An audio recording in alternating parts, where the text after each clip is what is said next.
Hace 25 años se produjo una tragedia en Colombia, un secuestro masivo. Nos atiende una de las secuestradas, doña Marta Elena Hernández. Doña Marta Elena, buenos días. Buenos días, Julio, ¿cómo estás? Hace 25 años, ¿usted dónde estaba y qué pasó? Hace 25 años estaba en las montañas del suroccidente del país, en Cali, secuestrada por el ELN. Nos secuestraron en la iglesia de la María.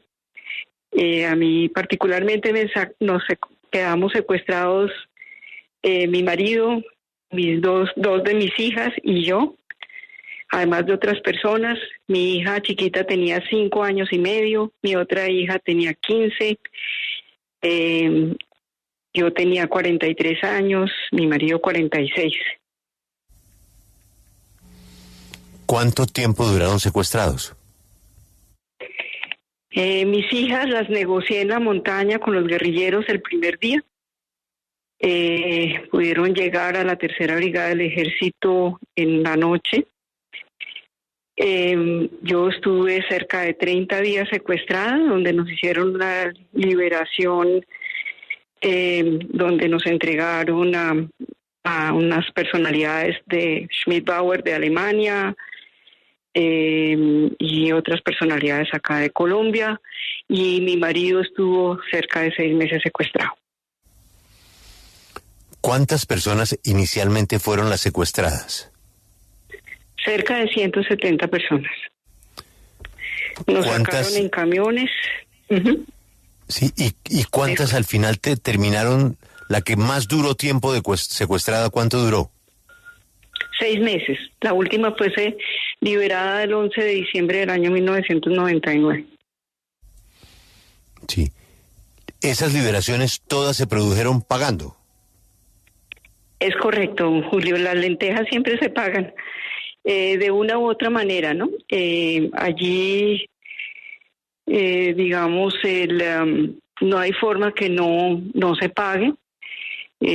Unas personas que nos soltaron antes, pues teníamos la labor de negociar a los que quedaban arriba. Allí se hicieron diferentes tipos de negociaciones.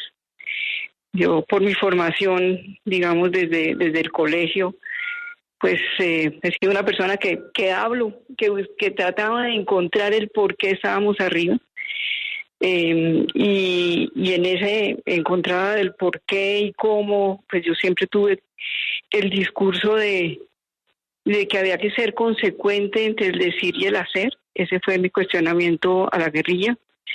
Si están trabajando por el desarrollo social del país, no me pidan plata en efectivo para hacer esto, para liberarnos. Y en mi caso particular, yo logré una liberación haciendo obra social.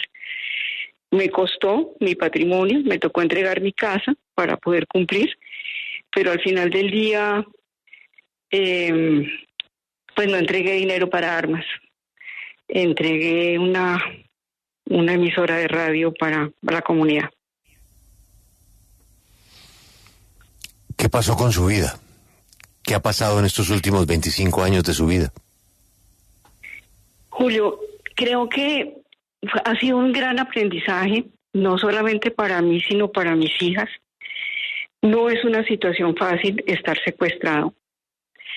Sin embargo, yo tengo la creencia de que a uno a veces le suceden las cosas porque tiene capacidad de resolverlas, o simplemente porque ojalá tome esas situaciones difíciles para construir y dejar una huella positiva en el camino. Desde mi experiencia, gracias a Dios, nunca sentí odio, no tengo ningún tipo de resentimiento con la guerrilla. Entendí muchas realidades del país. Sentí hambre, sé lo que es pasar el hambre, sé lo que es dormir entre el barro. Y aprendí también que realmente la paz se construye con tolerancia, con humildad y con entendimiento por el otro. Aprendí también que a pesar de que todos hablamos español, una cosa es hablar y otra cosa es comunicarse. El lenguaje mismo entre nosotros los colombianos es diferente. Las personas que tenemos mayor formación académica tenemos, digamos, más oportunidad de entender al otro si tenemos capacidad de escucha. Logré con mis hijas construir, porque la realidad del secuestro ya era un hecho, ¿sí? Pero ¿cómo podía yo transformar esa situación con las niñas de una forma positiva para que no tuvieran ni pesadillas ni odios, sino por el contrario, un amor por trabajar por la sociedad? Y eso lo logramos hacer, Julio. Entonces me transformó, señor. Sí, Marta, muchas de las víctimas tildaron al padre Jorge Humberto Cadavid como cómplice del ELN. El padre era quien en ese momento presidía la misa en la iglesia de la María. ¿Usted cree que el padre Jorge tenía precisamente algo que ver con este plan? Mira, yo no podría asegurar, pero el comportamiento del padre era extraño. Él nos dijo a nosotros que saliéramos, que había una bomba en la iglesia. Y cuando salimos caminando, pues no era el ejército, sí, era la guerrilla. Era una persona que siempre estuvo muy atemorizada, o sea, nunca nos defendió a nosotros los feligreses durante el cautiverio. Era cuando nos decían que nos iban a liberar, era el primero que estaba en la fila. Nunca se ofreció, señora. Doña Marta Elena, ¿cómo fue el trato que les dio a ustedes el ELN mientras estuvieron secuestrados? No hubo ningún maltrato físico, era más bien un maltrato psicológico. No, digamos, nunca nos encadenaron, ni nos pegaron, ni nada por el estilo.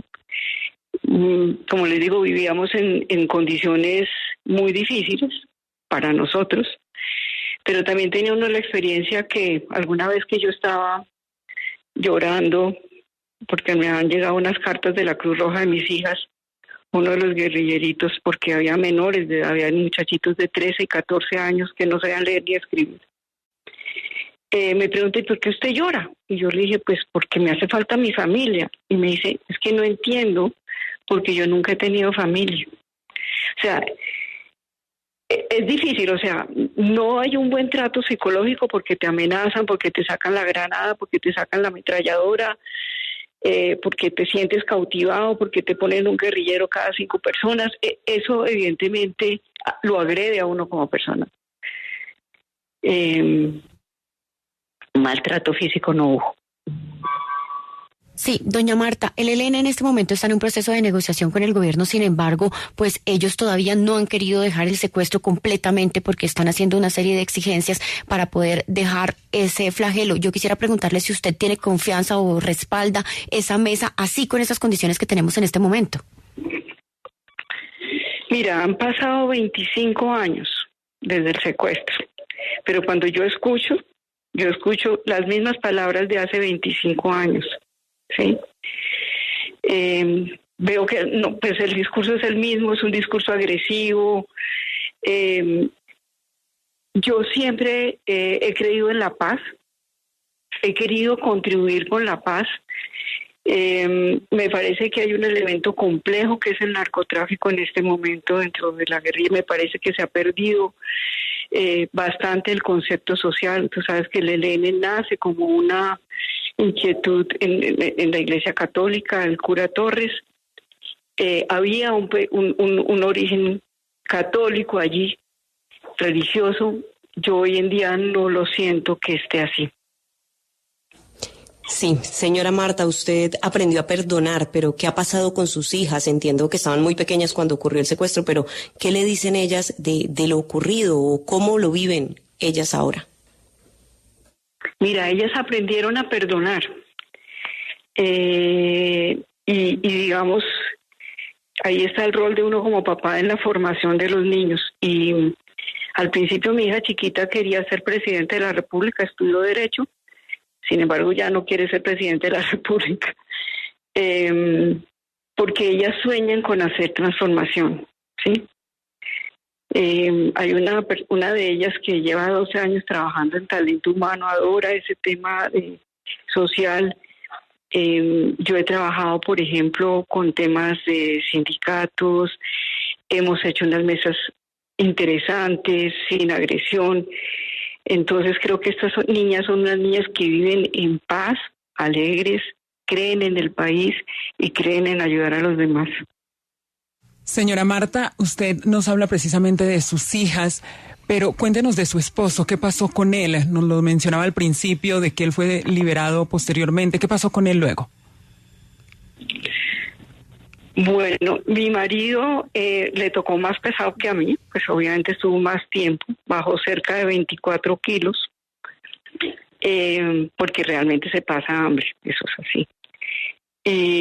Digamos, Andrés tiene una formación académica y una formación familiar diferente a la mía, entonces, digamos, para él fue mucho más difícil perdonar, pero lo logró y pues vivimos tranquilos y en paz y digamos que es un ser humano que cree en ayudar a los demás.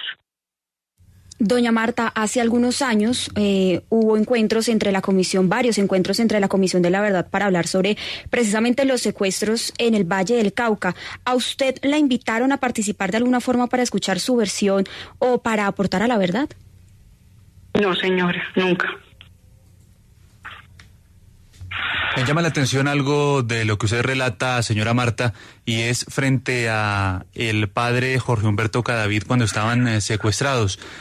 Usted, digamos, estas reservas que tiene frente al padre, ¿se relacionan con de pronto algún trato especial que tuvo el ELN con él cuando estuvieron secuestrados? Digamos, el padre era tratado bien, no lo gritaban como ustedes. ¿Por qué, digamos, tiene usted estas reservas frente al papel del padre Cadavid? Bueno, el padre sí lo trataban bien. El padre nunca... A ver, uno en esos momentos, los que somos católicos, nos acogemos mucho a Dios y rezábamos. El padre decía, recen ustedes. Nosotros eran los que rezábamos, el padre no rezaba. Eso llama la atención. Y digamos que, pues sí, él estaba tratado especial. Él salió conmigo en el primer grupo, en el segundo grupo, porque primero lo soltaron a los 5 días. Y pues bueno, el padre se fue para su casa, nunca más se preocupó por nosotros. Y fue Monseñor Isaías Duarte quien, pues que ya no lo nombra más en la iglesia en Cali. Monseñor Isaías Duarte después lo asesinan. Entonces, pues, Monseñor Isaías Duarte excomulgó al ELN en esa época. Y si ustedes se acuerdan, en esa misma época, que fue cuando estaba el presidente Pastrana negociando con las FARC, que no le puso atención al ELN, sucedieron el secuestro del avión de Avianca, la lancha en una ciénaga en el norte del país, el de nosotros y luego el del kilómetro 18. Sí. Era la fuerza política que quería mover el ELN en ese momento. Sí. Se parece un poquito a lo que está sucediendo hoy en día. Sí, que tratan de fortalecerse para esas eventuales negociaciones cometiendo delitos, que es lo que se está repitiendo. Usted tiene, obviamente, recuerdo, y eso queda marcado de por vida, pero por lo que le escucho, ustedes encontraron la manera de buscar una salida y un camino para sacar de eso algo positivo. Cuando usted en estas fechas especiales vuelve como al recuerdo en primer plano, ¿cuál es esa imagen que le viene inmediatamente a la cabeza?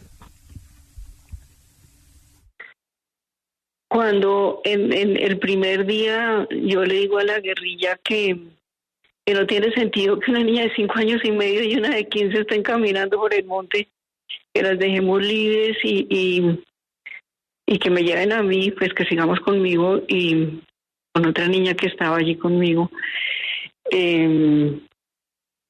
Y me dicen que sí, pero las niñas se quedan con la guerrilla, pues a uno se le pasa toda la película encima, ¿no? Todo lo que uno ha visto en cine se le pasa. Ese momento fue duro y cuando se celebran estos aniversarios, la primera imagen es la carita de mis niñas mirándome y yo oyéndome porque pues tenía que irme porque tenía una ametralladora en la espalda. Eso es lo que de golpe me impacta. Y me impacta que hoy en día, 25 años después, manejemos tanto lenguaje agresivo, de división, de diferencias, cuando yo creo que la paz se hace de una manera diferente. Doña Marta, gracias por atendernos y sé que no es fácil llevarla a este desagradable momento de su vida, pero es la historia y hay que contarla. Muchas gracias, doña Marta. A ustedes muchas gracias por escuchar.